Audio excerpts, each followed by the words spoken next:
देखिए विद्यार्थी question number 4 हम लोग का 3 गो बिंदु दिया हुआ है, -1 0,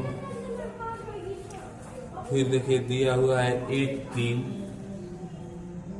फिर दिया हुआ है 3 2।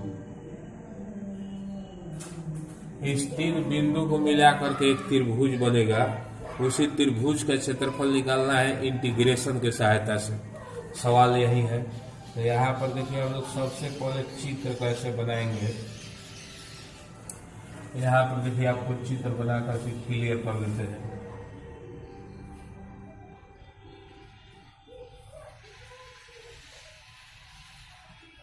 ये यहाँ पर देखिए -1 0, तो x का वैल्यू -1, तो मान चलिए बाएं तरफ यहाँ होगा -1 0, तो y का वैल्यू 0, तो यहीं पर हो गया। ये हम लोगों का एक बिंदु हो गया -1 0। फिर देखिए 1 3, तो x का वैल्यू आपका इधर 1 और y का वैल्यू 3, तो 1 2 3 यहाँ तक हम लोग ले सकते हैं। तो ये आपका वैल्यू 1 हो गया, 1 और 3। फिर 1 हो गया 3 2, तो x का वैल्यू देखिए 1 2 3 3 यहाँ पे, अब 2, ये y का वैल्यू 2, तो ऊपर उठेंगे 1 2, यहाँ पर होगा। अब इसी तीनों बिंदु को हम लोग मिला देंगे, तो ये आपका त्रिभुज बन गया। इस त्रिभुज का हम नाम लिख देते हैं, जैसे A B और C। इसी त्रिभुज इस C का वैल्यू हम लोग का यहाँ पर है 3 और 2। अब इसी का एरिया हम लोगों को निकालना है। अब इसी का एरिया निकालना है, तो इसमें देखिए हम लोगों को मेन काम होगा ये, इस AB का समीकरण निकालना पड़ेगा, BC का समीकरण निकालना पड़ेगा और AC का समीकरण निकालना पड़ेगा। और इस तरह से AB का इंटीग्रेशन करेंगे, इस AB का ये यहाँ पर मिलाएंगे, तो ये देखिए x का वैल्यू 1 है तो 1, इसको यहाँ पर मिलाएंगे, x का वैल्यू 3 है तो 3। तो देखिए इंटीग्रेशन करना पड़ेगा AB को -1 से 1 तक। AB का इंटीग्रेशन जब करेंगे तो पूरे का एरिया निकलेगा, ये पार्ट्स और ये सादा वाला। फिर BC इस रेखा का इंटीग्रेशन करेंगे तो ये पार्ट्स प्लस ये निकलेगा एरिया। और फिर AC का जब इंटीग्रेशन करेंगे तो इस लाइन से नीचे इस सादा वाला दोनों पार्ट्स का एरिया निकल जाएगा। तो इस दोनों को जोड़ करके इसमें से इस सादा वाला घटा देंगे, तो हम लोग का उस त्रिभुज का क्षेत्रफल निकल जाएगा। ये काम करना होगा। तो सबसे पहले AB का समीकरण कैसे निकालेंगे ये आप देखिए। तो यहाँ पर देखिए इक्वेशन ऑफ AB। तो AB का इक्वेशन निकालने के लिए देखिए A का वैल्यू है हम लोगों का -1 0 और B का वैल्यू है 1 3। तो ये काम कर रहा है x1 y1 और ये काम कर रहा है x2 और y2।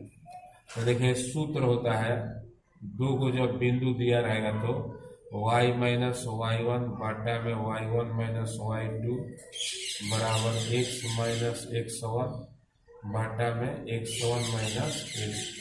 अब इसमें मान हम लोग रखेंगे y - y1, तो y1 का वैल्यू 0 बटा में y1 - y2, तो 0 - 3, फिर बराबर x - x1। तो x1 तो देखिए -1 है, e माइनस है, e माइनस प्लस हो जाएगा।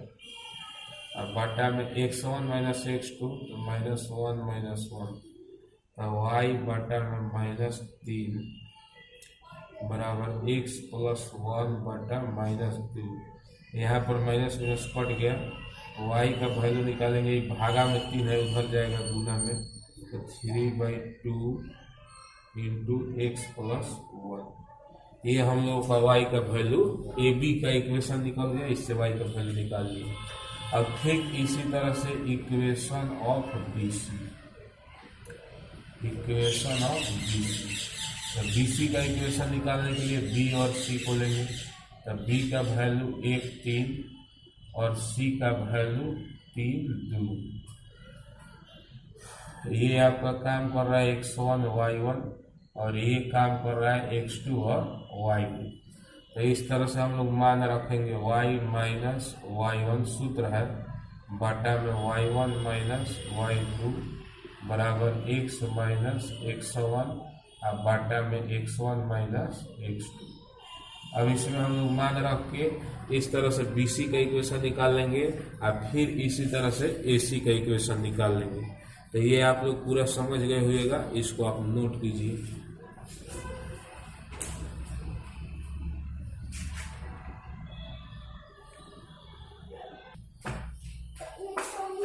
देखिए हम लोग AB का इक्वेशन पहले ही निकाल चुके थे, अब इक्वेशन ऑफ BC तो इसी फॉर्मूला पर खाली वैल्यू रख के सॉल्व किए हैं। तो यहाँ पर देखिए y j कहते हैं y1, तो y1 का वैल्यू 3, y1 माइनस y2 तो 3 माइनस 2 बटा में x1 का मान 1, x1 माइनस x2 तो 1 माइनस 3। अब ये देखिए j कहते हो x माइनस 1 बटा में माइनस 2, इस माइनस को हम केवल ऊपर ले गए हैं तो माइनस x, आई माइनस माइनस हो जाएगा प्लस 1। यहाँ पर देखिए y माइनस 3, ये j कहते हो ठीक है। अब माइनस 3 को उधर ले गए हैं तो प्लस 3 हो जाएगा। अब बाटा पर के जोड़ 2 से 3 में गुना हो गया तो 6, तो माइनस x प्लस 6x 7 बटा में 2। अब यहाँ पर देखिए इक्वेशन ऑफ AC, तो A और C का वैल्यू, इसके सहायता से हम लोग AC का इक्वेशन निकाले तो y का वैल्यू आ गया x प्लस 1 बटा 2। अब इसके बाद हम लोग को एरिया निकालना है, तो इंटीग्रेशन करेंगे हम लोग AB का, फिर BC का, फिर उसमें से AB का इंटीग्रेशन करेंगे। इस बात को खूब अच्छा समझिएगा। देखिए AB का इंटीग्रेशन करेंगे तो हम लोगों का हाई पूरा एरिया निकलेगा, हाई यहाँ से लेके यहाँ तक हाई पूरा, ये भी और ये भी। फिर BC का इंटीग्रेशन करेंगे तो यहाँ से इस लाइन से नीचे पूरा हाई एरिया निकलेगा, ये भी ये भी। अगर हम टोटल दोनों को जोड़ देते हैं तो हाई पूरा त्रिभुज और ये पूरा सादा वाला त्रिभुज, ये दोनों का एरिया निकल जाएगा। अच्छा, इस AC का इंटीग्रेशन करेंगे तो AC लाइन से नीचे पूरा सादा वाला पार्ट्स का एरिया, इस AC और ये 3 ऐसे वाला का इस त्रिभुज का क्षेत्रफल निकल जाएगा खाली AC के इंटीग्रेशन करने से। तो दोनों को जोड़ करके उसमें से हाई घटा देंगे, AC के इंटीग्रेशन करेंगे तो हाई घट जाएगा, तो ये खाली त्रिभुज का क्षेत्रफल निकल जाएगा। तो यही हम लोग काम करेंगे, इसको आप लोग नोट कीजिए तब तक।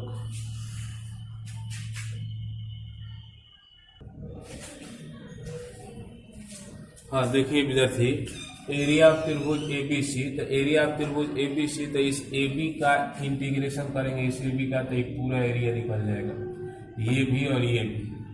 तो यहाँ पर इंटीग्रेशन करेंगे -1 से लेके 1 तक AB का, फिर प्लस BC का इंटीग्रेशन करेंगे तो हर पूरा एरिया निकल जाएगा, यानी कि 1 से 3 तक का इंटीग्रेशन लेंगे, 1 से 3 तक BC का। फिर AC का इंटीग्रेशन करेंगे -1 से 3 तक, तो यहाँ से नीचे वाला एरिया निकलेगा। तो हम लोग करेंगे का AB का इंटीग्रेशन फिर BC का इंटीग्रेशन, दोनों का इंटीग्रेशन करके जोड़ दिए तो है पूरा एरिया निकल गया, कलर प्लस सादा। AC का इंटीग्रेशन यहाँ से नीचे यानी कि सादा वाला पार्ट्स निकलेगा, तो दोनों को जोड़ करके उसमें AC घटा देंगे तो खाली त्रिभुज का क्षेत्रफल निकल जाएगा। तो यहाँ पर देखिए वही काम किए, AB plus BC minus AC। High वाला जो मान लिए हैं ये x का वैल्यू लिए है, A वाला में देखिए -1 है, B वाला में 1 है, तो -1 से 1 तक AB हो जाएगा। BC लेना है तो 1 और 3 ले लेंगे, फिर AC लेना है तो -1 से ले लेंगे 3। तो यही काम किए हैं। अब यहाँ पर देखिए AB, तो AB का इक्वेशन y का वैल्यू हम निकाले थे वो लिख दिए। BC का इक्वेशन निकाले थे, देखिए यहाँ पर निकाले हैं BC का इक्वेशन y बराबर, तो ये लिखा गया। फिर AC, तो AC का इक्वेशन ये लिखा गया। अब आप लोगों को इस चित्र से इधर से कोई मतलब नहीं है, खाली इंटीग्रेशन करके और मान रख देना है। तो यहाँ पर देखिए ध्यान से, ये आपको देखिए 3/2 इंटीग्रेशन x का इंटीग्रेशन x² 2, 1 का इंटीग्रेशन x, ये -1 से 1।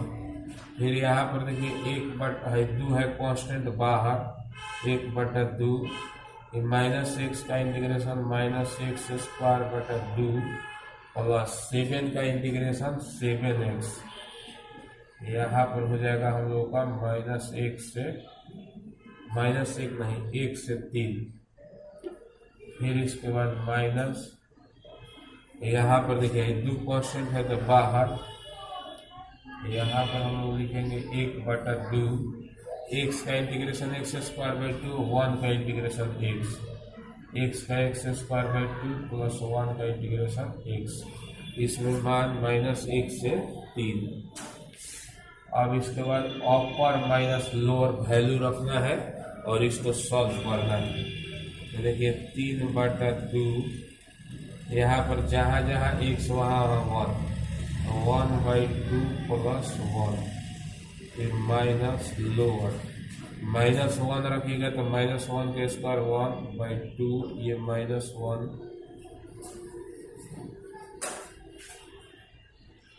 फिर देखिए ये 1/2, इसमें जहाँ जहाँ एक्स वहाँ 3 तो -9/2, फिर इसके बाद यहाँ पर 3 रखेंगे तो 21 हो जाएगा, अपर हो गया, फिर माइनस लोअर जहाँ जहाँ एक्स वहाँ 1 तो -1/2 प्लस 7, फिर -1/2, इसमें देखिए जहाँ जहाँ एक्स वहाँ 3 तो 9/2 प्लस 3, अपर हो गया, माइनस लोअर जहाँ जहाँ एक्स वहाँ -1 तो -1 के स्क्वायर प्लस 1 हो जाएगा, 1/2 -1।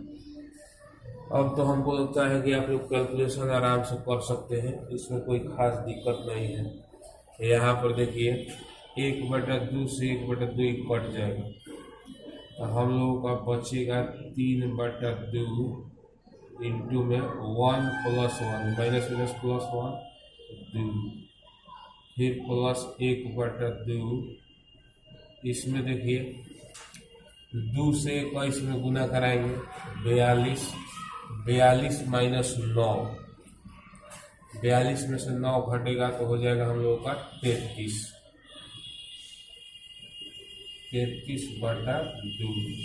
यहाँ पर देखिए 2 से 7 में गुना तो 14, 14 में से 1 घट गया तो 13, तो ये -13/2। अब इसके बाद यहाँ पर देखिए -1/2 ज्यों के त्यों, यहाँ पर देखिए 2 से 3 में गुना तो 6, 9 6 15/2, आइए देखिए हो जाएगा -1/2 तो माइनस माइनस हो जाएगा प्लस 1/2। अब इसके बाद यहाँ पर देखिए 2 से 2 कट गया, यहाँ पर देखिए इसको हम मिटा रहे हैं,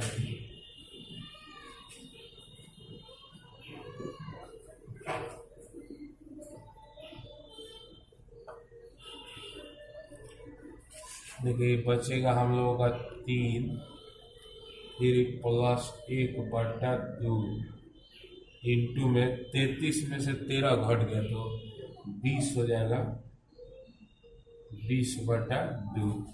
फिर यहाँ पर देखिए -1/2 इंटू 15 1 16/2। अब यहाँ पर हम लोग देखिए ध्यान से 2 से 2 4, 2 दूनी 4 से 20 कट जाएगा, 4 5 20, 5 बार में। यहाँ पर देखिए 2 दूनी 4 से 16 कट जाएगा 4 बार।